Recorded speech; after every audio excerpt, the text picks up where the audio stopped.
Shalom Bapak Ibu Saudara yang dikasihi Tuhan.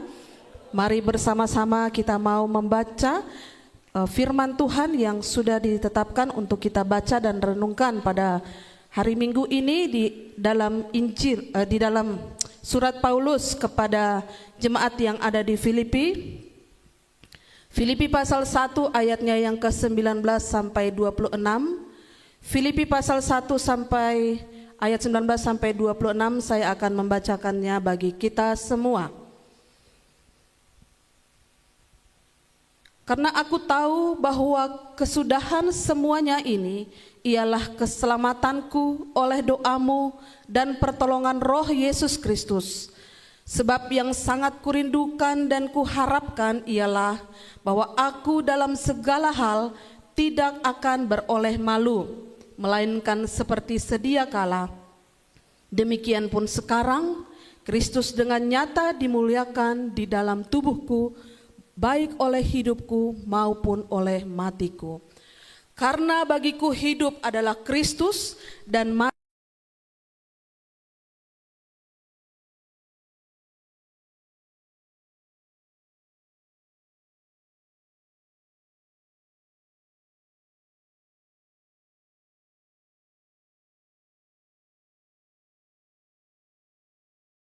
dengan Kristus.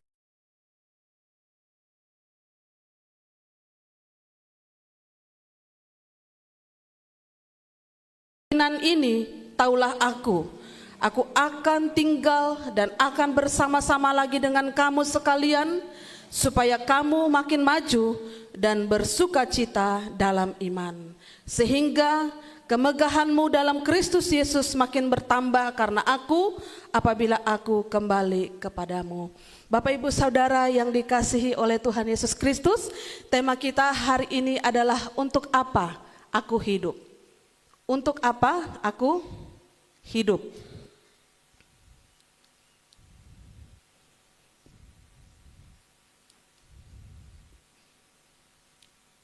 Manusia tanpa tujuan ibarat sebuah kapal tanpa kemudi, kata Thomas Carlyle.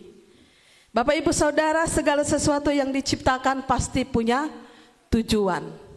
Sebuah gelas diciptakan untuk bisa menampung air, untuk bisa digunakan untuk minum. Piring diciptakan untuk apa? Meletakkan makanan, digunakan orang untuk makan. Seorang arsitek juga dia membangun rumah pasti punya tujuan. Rumah yang dibangun itu tujuannya apa? Untuk sebuah kantorkah? Untuk sebuah tempat tinggalkah? Untuk sebuah tempat pertemuankah? Segala sesuatu diciptakan punya tujuan. Maka hidup kita sebagai manusia pun, hidup kita pasti punya tujuan. Pertanyaannya, apakah kita punya tujuan? Harusnya kita punya tujuan, tapi ada juga orang yang tidak mempunyai tujuan hidup. Maka manusia tanpa tujuan adalah ibarat sebuah kapal tanpa kemudi.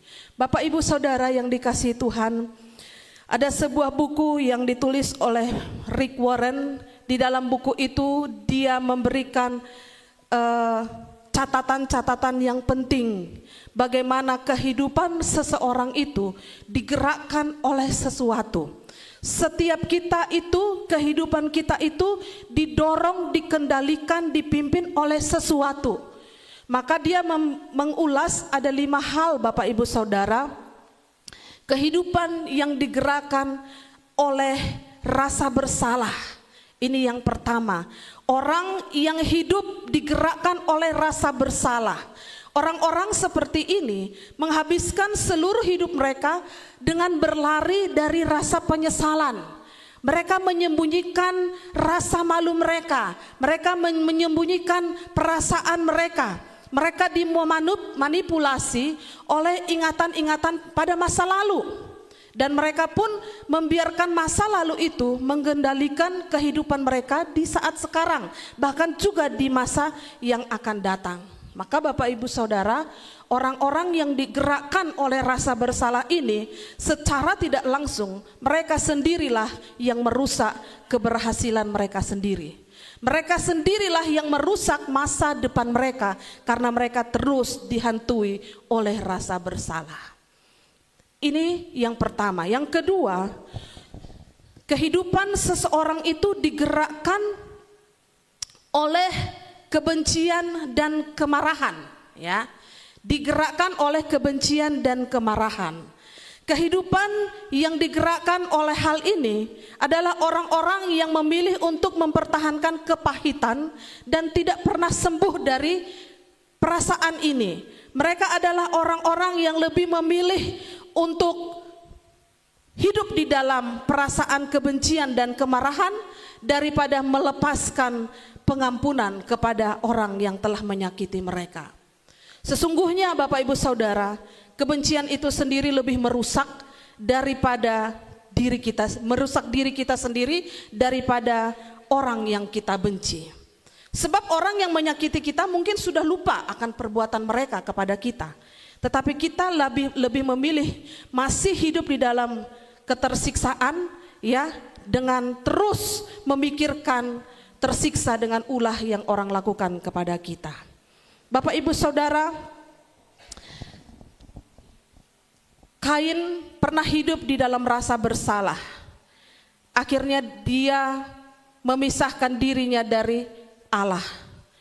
Kita adalah orang-orang yang memang hidup di dalam produk masa lalu, ya. Kita memang adalah orang-orang yang produknya adalah produk masa lalu gitu ya, produk dosa. Tapi Bapak Ibu Saudara, kita ini bukan orang-orang yang menjadi tawanan daripada masa lalu. Kita memang orang yang hidup di dalam dosa, produk masa lalu, tetapi kita bukanlah tawanan masa lalu.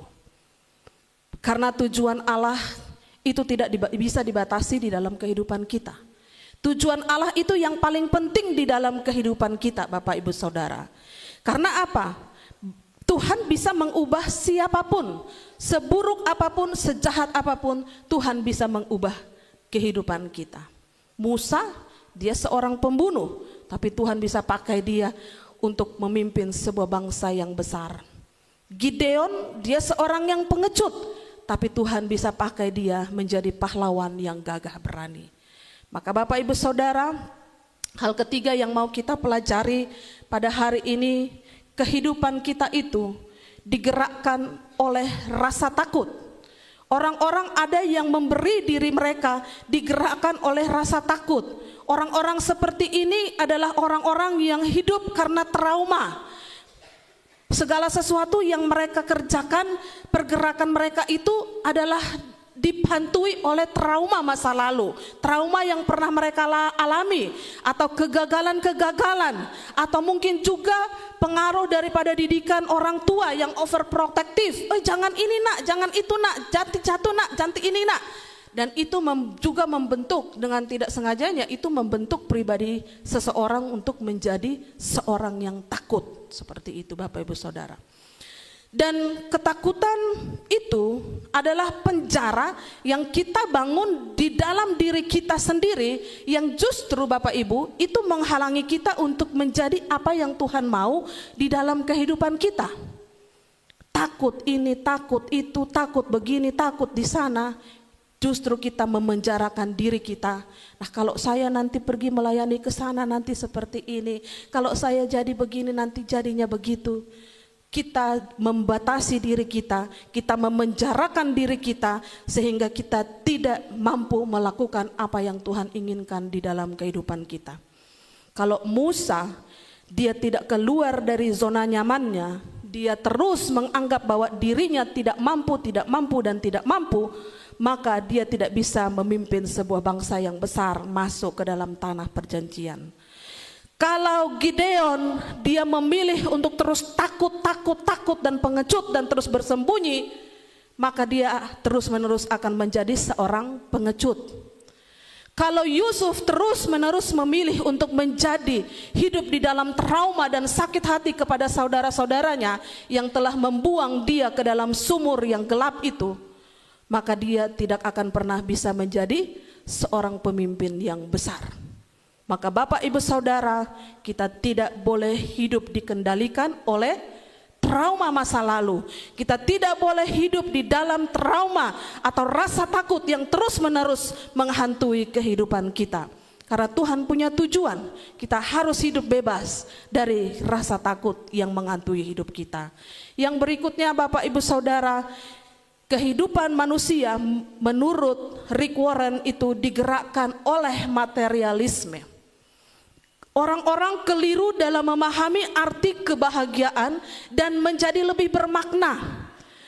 Keinginan-keinginan untuk dalam tanda kutip memiliki lebih, punya ini, punya itu dan lain sebagainya, itu hanya memberikan kebahagiaan yang sementara.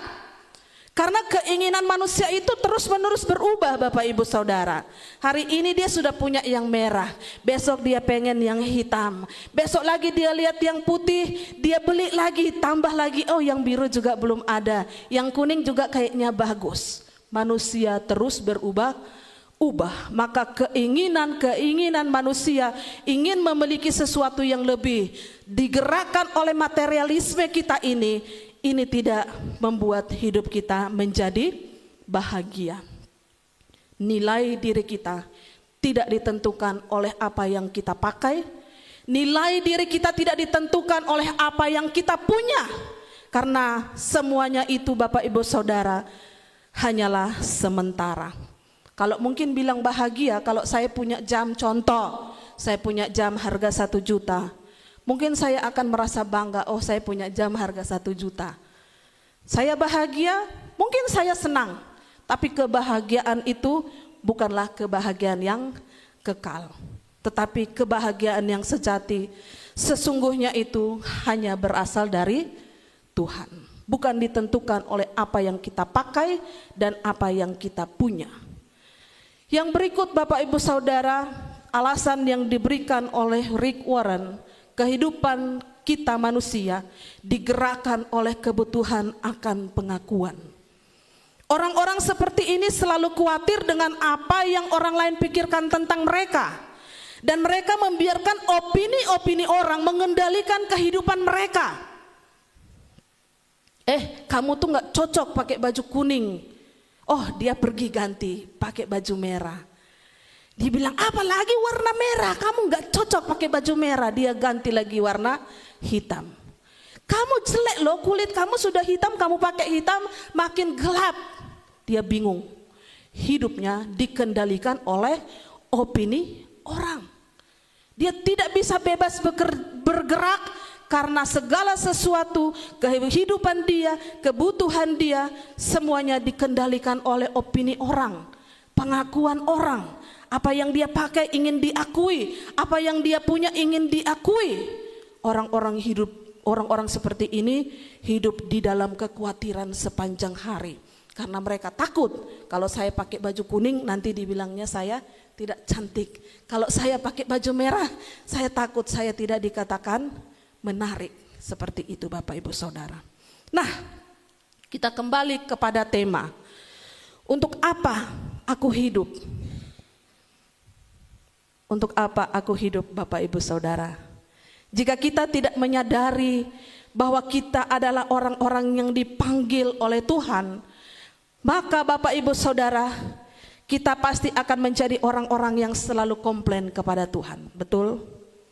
Kalau orang tidak menyadari siapa dia di hadapan Tuhan, maka dia akan selalu komplain kepada Tuhan. Dia katakan, Tuhan, katanya Engkau Allah Immanuel, tetapi kenapa sakit saya tidak disembuhkan? Tuhan, katanya Engkau Allah yang Maha Kuasa, kenapa Tuhan tidak ada sih segala yang baik-baik di dalam hidup saya itu tidak ada. Gak ada enak-enaknya dikit Tuhan di dalam kehidupan saya. Tuhan, kalau katanya Engkau itu Allah yang baik, kenapa Tuhan lepas tangan kepada kesusahan-kesusahan saya? Tuhan, kalau benar Engkau sayang kepada saya, kenapa hidup ini sebegitu menyakitkan? Kenapa hidup saya begitu sakit Tuhan? Kalau begitu Bapak Ibu Saudara, untuk apa kita hidup? Bukankah kita juga pernah mengalami hal-hal ini di dalam kehidupan kita? Kepahitan, kekecewaan, merasa bersalah dan lain sebagainya di dalam kehidupan kita pernah mengalami itu. Karena ketidakpuasan ini Bapak Ibu Saudara, tidak heran banyak orang menjalani hidup mereka tanpa makna. Orang-orang yang tidak menyadari akan panggilan Tuhan di dalam hidup mereka, tidak segan-segan mengakhiri hidup mereka dengan cara-cara yang salah. Fenomena inilah yang terjadi sekarang di kalangan anak-anak muda yang tidak menyadari siapa dia di hadapan Tuhan, bahwa hidupnya itu berharga di mata Tuhan.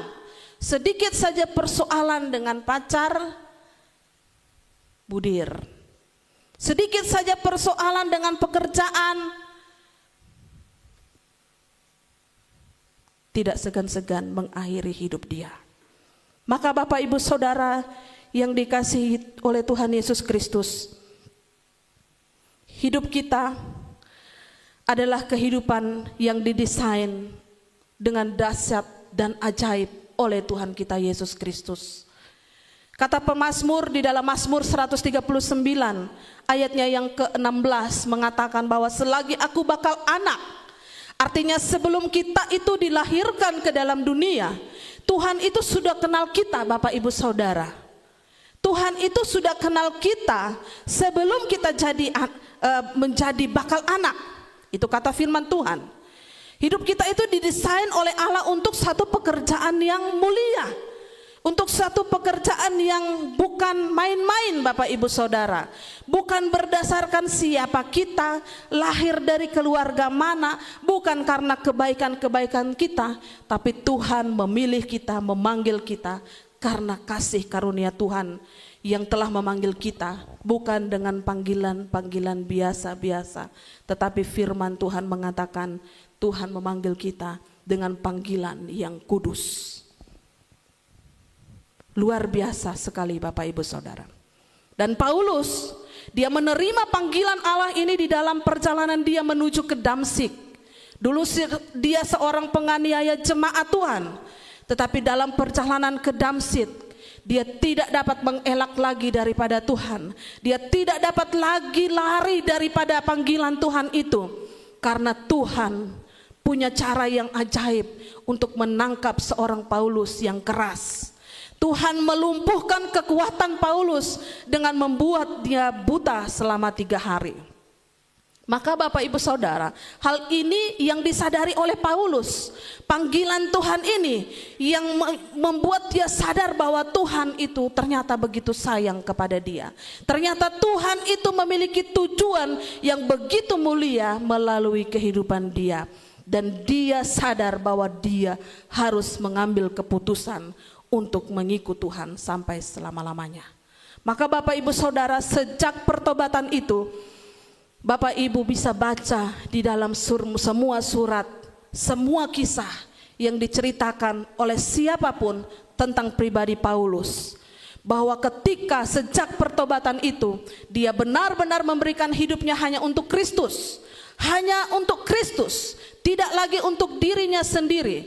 Dia meninggalkan semua kehidupan lamanya dan dia punya komitmen yang kuat bahwa saya harus dapat fokus. Dia punya komitmen yang kuat sehingga dia dapat fokus dalam menjalani kehidupan pelayanannya Bapak Ibu Saudara.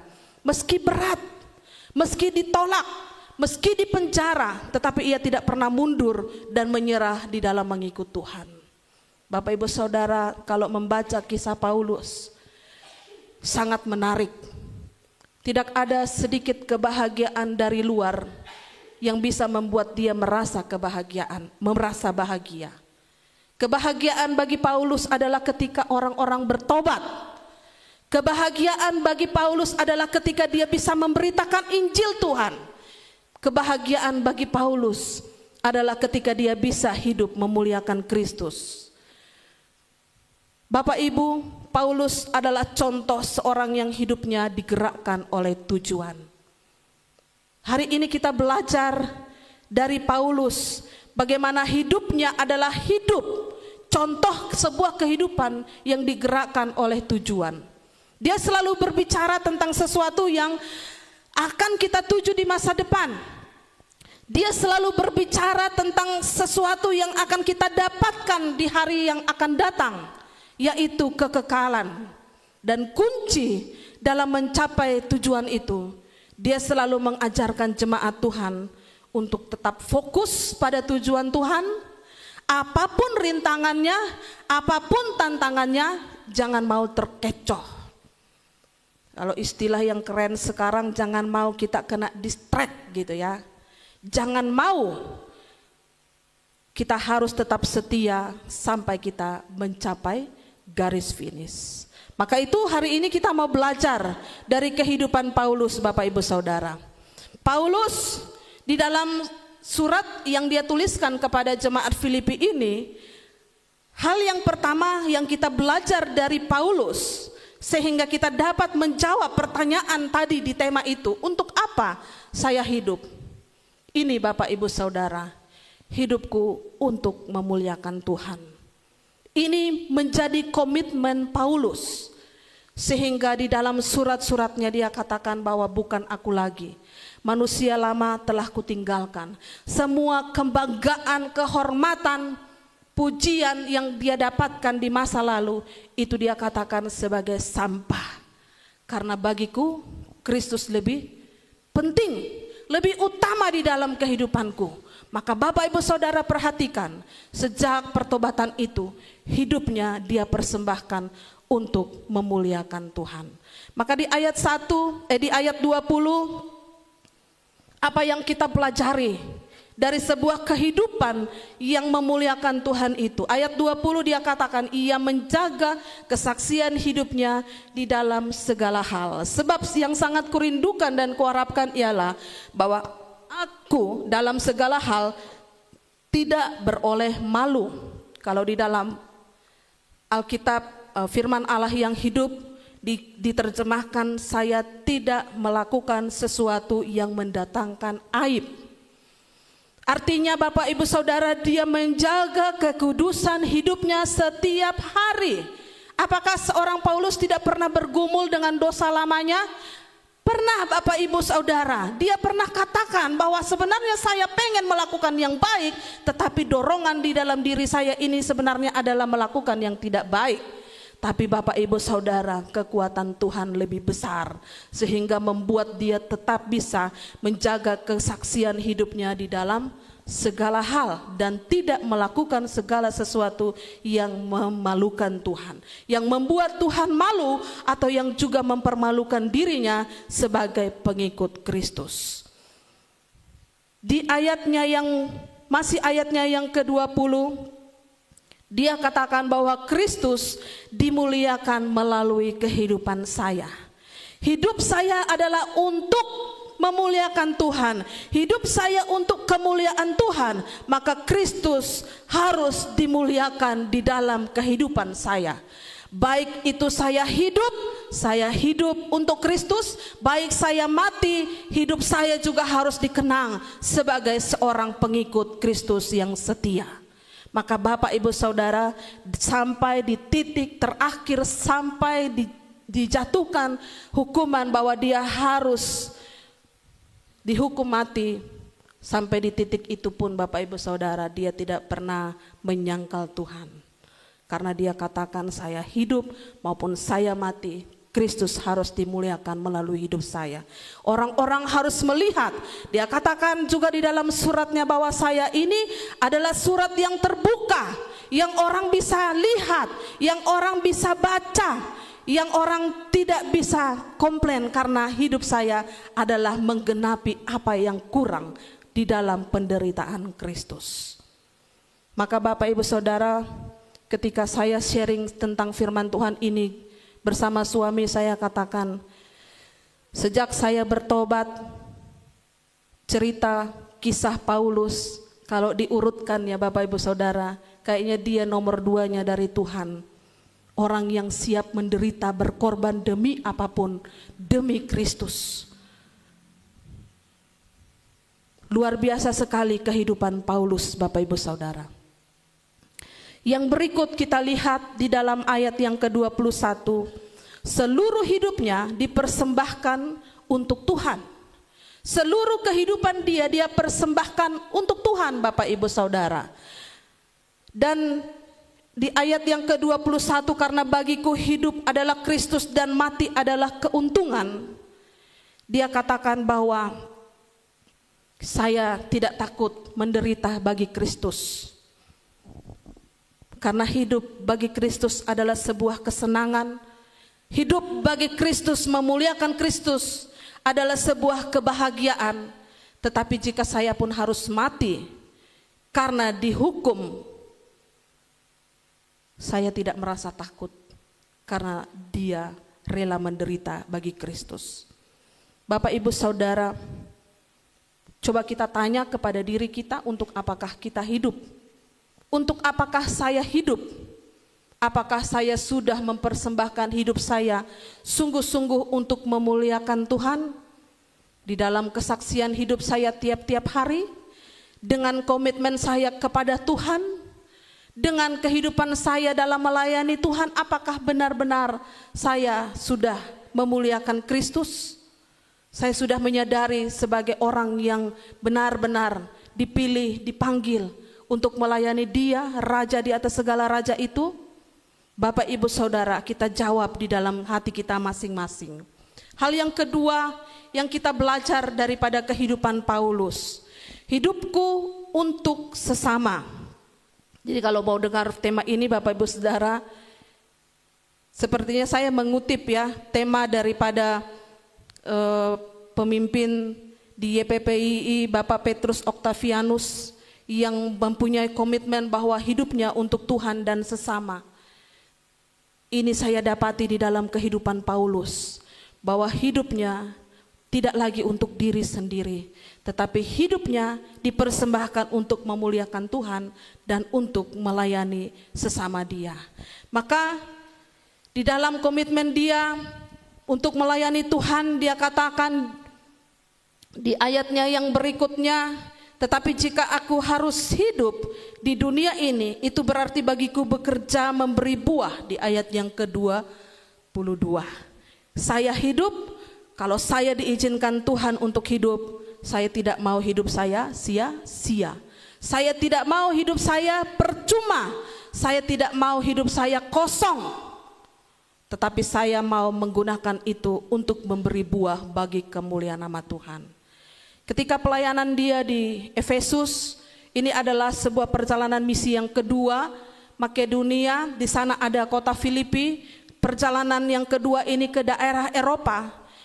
Di firman Tuhan tercatat ada 3 orang yang bertobat dalam pelayanan Paulus di Filipi. Tetapi sebenarnya ada lebih banyak, karena dalam pelayanan itu banyak orang yang percaya kepada Tuhan. Yang pertama adalah si Lydia, penjual kain ungu, yang mendengarkan firman Tuhan dengan sungguh-sungguh dan memberikan hatinya, dan dia akhirnya bertobat dan memberi diri dia dibaptis. Kemudian Paulus juga bertemu dengan seorang wanita yang punya roh tenung, yang bos-bosnya memanfaatkan keahliannya dia dalam tanda kutip untuk mendapatkan uang. Tetapi saat dia bertemu dengan Paulus, dia menjadi percaya kepada Tuhan. Orang yang ketiga adalah ketika Paulus dipenjarakan bersama-sama dengan Silas karena memberitakan Injil. Tetapi di sana mereka tidak pernah mundur, mereka tidak pernah marah kepada Tuhan, bahkan mereka tidak pernah kecewa kepada Tuhan karena mereka harus dipenjara. Tetapi yang ketika itu yang mereka lakukan adalah mereka sungguh-sungguh memuji Tuhan. Dan apa yang terjadi, meskipun mereka dipenjarakan, kaki tangan mereka dipasung, diikat, tetapi Tuhan melepaskan mereka. Inilah yang mengakibatkan kepala penjara itu akhirnya takut, karena dia yang bertanggung jawab atas semua napi yang ada di sana. Kalau ada napi yang lepas, maka dia yang bertanggung jawab, bisa-bisa dia yang bisa dipenggal, ya, dia bisa dihukum, begitu ya, pertaruhkan nyawanya dia, begitu. Tetapi ketika dia bertemu dengan Paulus, justru di sanalah dia bertemu dengan Tuhan. Akhirnya dia memberi diri untuk percaya kepada Tuhan, dan seluruh keluarganya menjadi percaya kepada Tuhan. Bapak, Ibu, Saudara, orang-orang yang bertobat di dalam pelayanan Paulus, mereka adalah orang-orang dari tingkat-tingkat sosial yang berbeda-beda, tetapi mereka dipersatukan di dalam Kristus. Meskipun tingkat sosial mereka beda-beda, tapi di dalam Kristus mereka tetap satu. Ini membuktikan bahwa Injil itu universal, Bapak Ibu Saudara. Ini membuktikan bahwa Injil itu mempersatukan semua golongan, semua kalangan. Di zaman dulu, ya, tidak ada tempat lain di mana orang-orang dari semua golongan bisa duduk dengan baik. Ya, orang dengan tingkatan-tingkatan sosial itu dapat berkumpul dengan baik, itu tidak ada, hanya ada di dalam gereja. Orang yang kasta nomor 1 bisa duduk bersedampingan dengan orang yang kalangan bawah. Itu hanya terjadi di dalam gereja. Tapi kalau di luar, Bapak Ibu Saudara tidak akan pernah menemukan itu. Karena orang-orang dengan punya kasta tertinggi, mereka punya tempat-tempat khusus. Orang-orang yang kasta terendah, mungkin mereka akan di luar tidak mendapatkan tempat. Tetapi Injil mempersatukan semua kalangan. Bangsa Yahudi, Bapak Ibu Saudara, adalah bangsa yang menolak dengan sungguh orang-orang dari bangsa lain. Karena apa? Mereka menganggap bahwa orang-orang dari bangsa lain itu sebagai orang-orang yang jahat. Maka mereka itu adalah bangsa yang eksklusif. Aristoteles pernah katakan begini, ada 2 golongan manusia. Manusia yang bijaksana, manusia yang beradat, dan manusia yang terpelajar. Golongan yang kedua adalah orang-orang yang tidak layak untuk menjadi apapun kecuali budak. Mereka itu biasanya kerjanya hanya jadi budak, ya, penebang pohon, oke lah. Mereka jadi tukang-tukang angkat-angkat air gitu ya, kuli bangunan dan lain sebagainya. Dan menurut dia, orang akan membuat kesalahan yang besar jika orang mencoba untuk mendidik golongan yang kedua ini. Karena bagi dia, golongan 2, budak ya budak, tidak bisa menjadi manusia berhikmat. Budak ya budak, tidak bisa menjadi orang yang pantas duduk di tempat-tempat orang terpelajar. Dunia kuno penuh dengan garis pemisah. Dan hanya di dalam gereja, garis-garis pemisah itu, Bapak Ibu Saudara, itu dibuang. Karena salib Kristus mempersatukan kita. Maka kita yang hidup di zaman ini, kita jangan lagi membangun tembok-tembok pemisah di dalam gereja kita sendiri. Hal yang kedua yang mau kita pelajari adalah menolong orang lain untuk bertumbuh di dalam iman. Ini sudah menjadi komitmen Paulus sejak dia percaya kepada Kristus, melayani Tuhan. Dia tidak pernah lalai di dalam pekerjaannya ini, di dalam menolong orang lain untuk bertumbuh di dalam iman. Maka Bapak Ibu Saudara, surat Filipi ini ditulis Paulus bukan dalam keadaan dia sedang baik-baik saja. Karena surat ini ditulis ketika ia sedang berada di dalam penjara. Di dalam penjara, Bapak Ibu Saudara, manusia mana yang senang di penjara? Kita dikurung oleh COVID saja dalam jangka waktu yang lama di rumah kita, yang bisa kita melakukan apa saja, nonton, tidur, bermain, itu saja kita bosan. Apalagi kita harus di penjara. Meski itu penjara elit sekalipun, penjara-penjara khusus yang didesain untuk koruptor-koruptor kita, untuk kenyamanan mereka sekalipun, Bapak Ibu Saudara, tidak menjamin kebahagiaan mereka. Tidak menjamin kebahagiaan mereka, Bapak Ibu Saudara.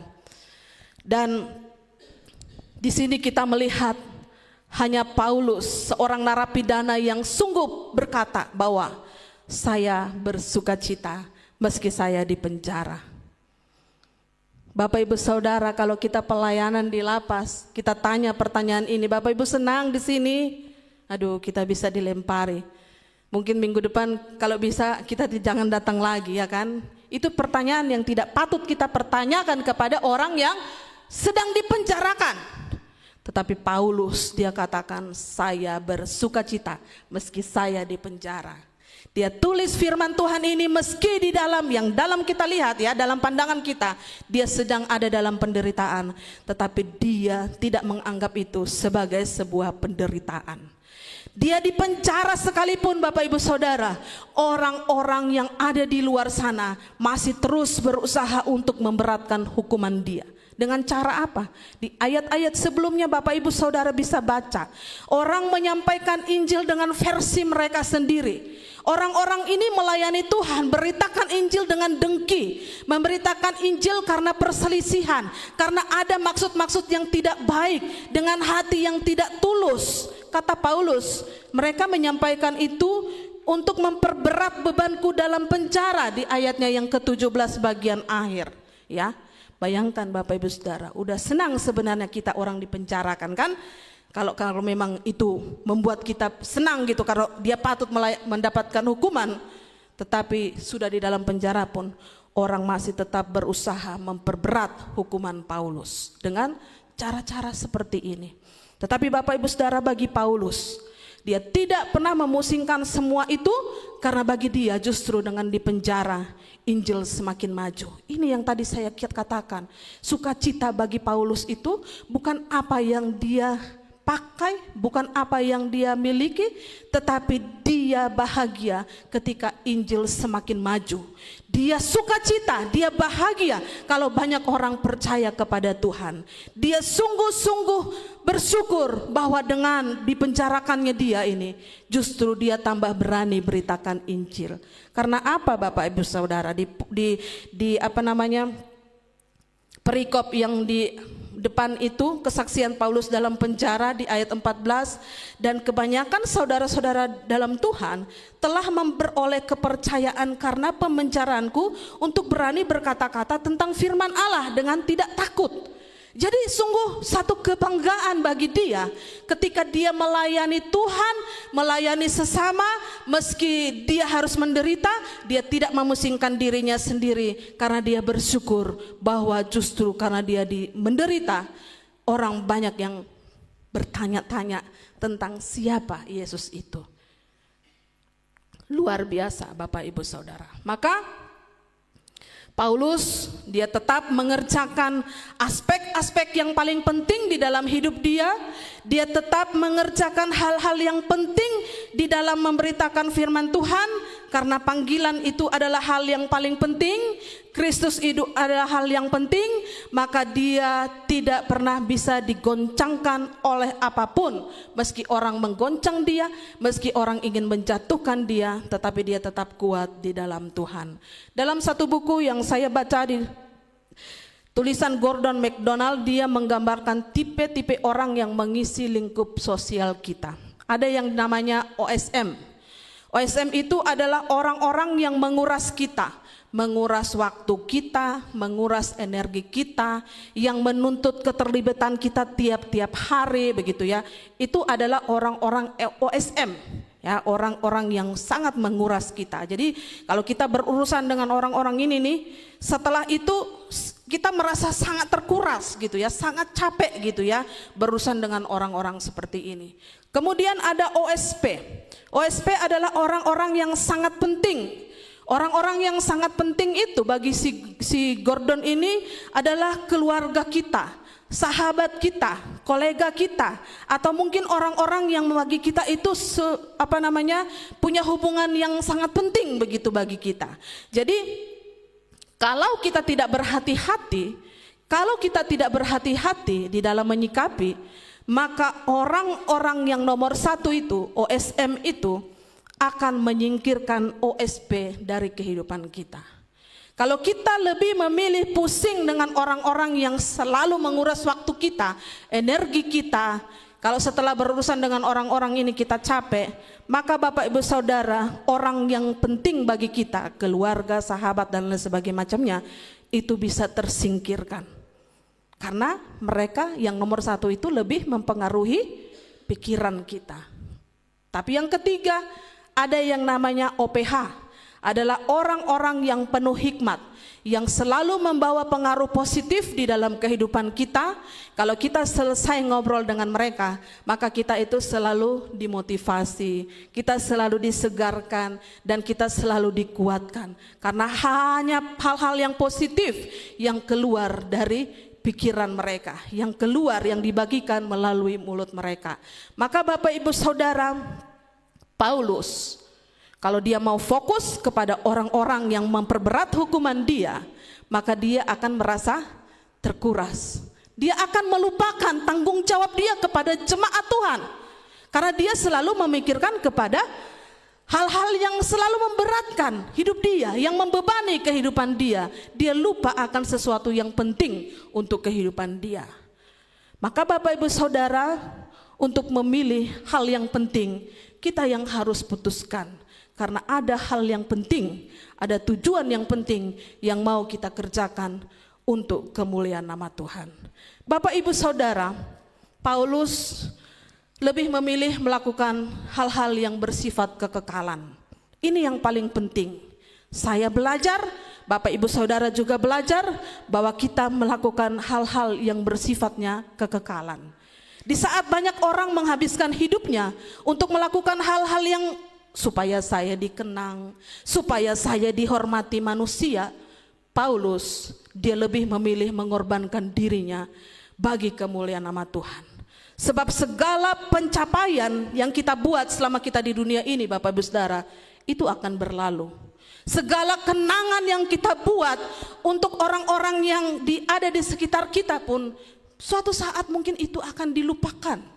Itu tidak akan lagi diingat, itu akan hilang.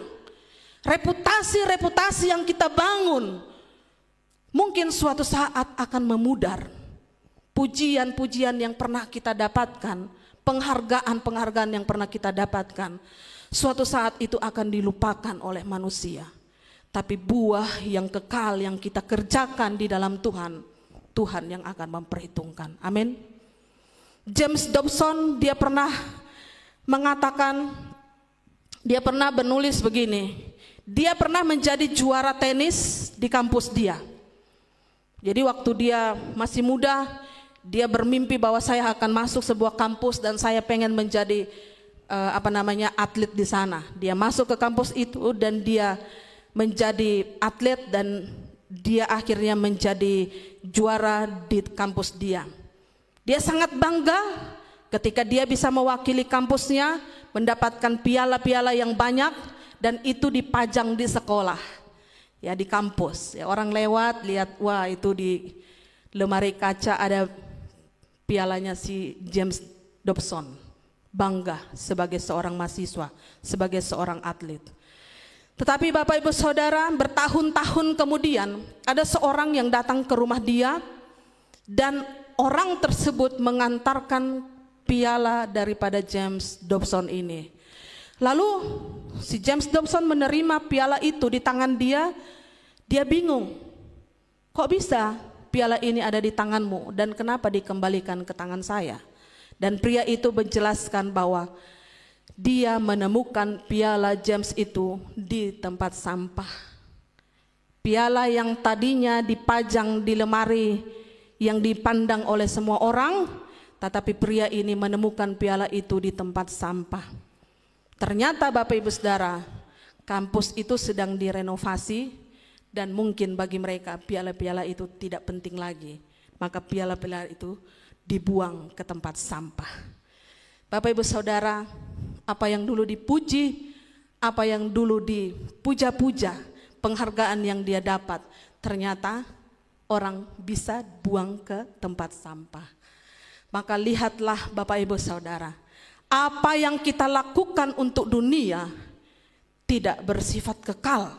Tapi percayalah apa yang kita sama-sama lakukan, saya dan Bapak Ibu Saudara lakukan untuk kemuliaan Tuhan, maka Tuhan yang akan mengapresiasi. Tidak perlu pujian dari manusia, karena apa yang kita buat, Tuhan yang menilai, Tuhan yang akan mengapresiasi kita.